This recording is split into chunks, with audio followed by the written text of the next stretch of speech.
حکایت بیان کی جاتی ہے کہ ایک بوڑھا شخص کہیں سے گزر رہا تھا۔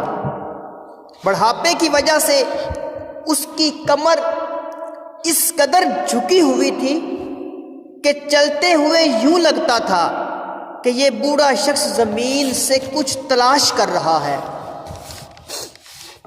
ایک نوجوان کو مسخری سوجی، اس نے مذاق کیا اور کہنے لگا، بڑے میاں کیا تلاش کر رہے ہو؟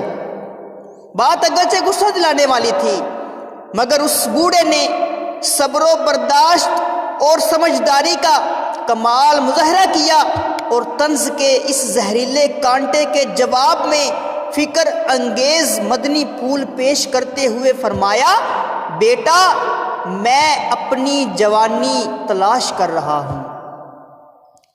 تیکھے جملے کا یہ خلاف توقع حیران کن جواب سن کر وہ نوجوان چونکا اور کہنے لگا کہ بابا جی آپ کی بات سمجھ نہیں آئی، کیا جوانی بھی کبھی ڈھونڈی جا سکتی ہے؟ اور کیا یہ ایک دفعہ گم ہو کر بھی پھر مل سکتی ہے؟ فرمایا، بیٹا یہی تو افسوس ہے کہ جب جوانی کی نعمت میرے پاس تھی اس وقت اس کی پاسداری نہ کر سکا، اور آج جب میں اس سے ہاتھ دھو بیٹھا تب اس کی اہمیت کا احساس ہوا۔ کاش مجھے جوانی کا زمانہ ایک بار پھر مل جاتا تو ماضی میں ہونے والی غلطیوں اور کوتاہیوں کی تلافی کرتا اور خوب دل لگا کر اللہ عز و جل کی عبادت کرتا۔ ہائے کاش میری جوانی کبھی پلٹ کر آتی تو میں اس کو بتاتا کہ بڑھاپے نے میرے ساتھ کیا سلوک کیا۔ پھر ایک آہ سر دل پر درد سے کھینچی اور کہا، افسوس صد کروڑ افسوس، میں اپنی جوانی کی دولت لٹا بیٹھا، لیکن اب پچھتائے کیا ہوت جب چڑیاں چگ گئی کھیت۔ جب میں نے جوانی کی ناقدری کی اس وقت نیکی کی نہ آخرت کی کوئی تیاری کی، اور یوں ہی میری جوانی غفلت کے بستر میں سوتے گزر گئی۔ دن بھر کھیلوں میں خاک اڑائی، لاج آئی نہ ذروں کی ہنسی سے، شب بھر سونے ہی سے غرض تھی تاروں نے ہزاروں دانت پیسے۔ اب جب کہ بڑھاپا طاری ہو گیا تو صحت کمزور اور جسم لاغر ہو گیا۔ کثرت عبادت کا شوق تو پیدا ہوا، لیکن بڑھاپے کے سبب حوصلہ ساتھ چھوڑ گیا۔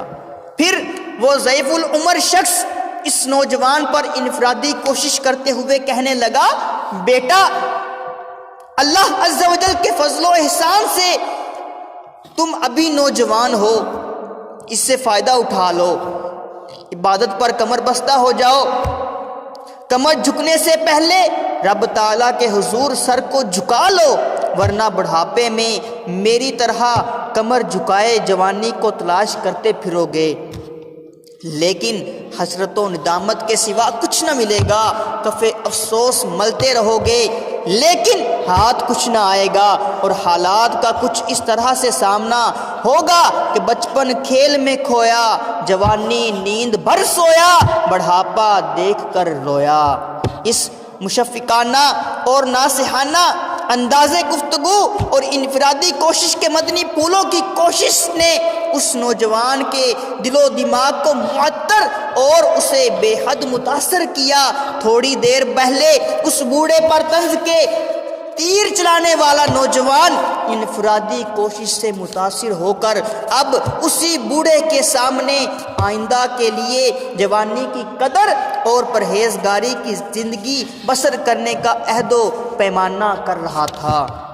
شہزادہ اعلیٰ حضرت مفتی اعظم ہند مولانا مصطفیٰ رضا خان رحمۃ اللہ تعالی علیہ اپنے نعتیہ دیوان سامان بخشش میں جوانی کی قدر دانی کا درس دیتے ہوئے فرماتے ہیں، ریاضت کے یہی دن ہیں، بڑھاپے میں کہاں ہمت، جو کچھ کرنا ہو اب کر لو، ابھی نوری جواں تم ہو۔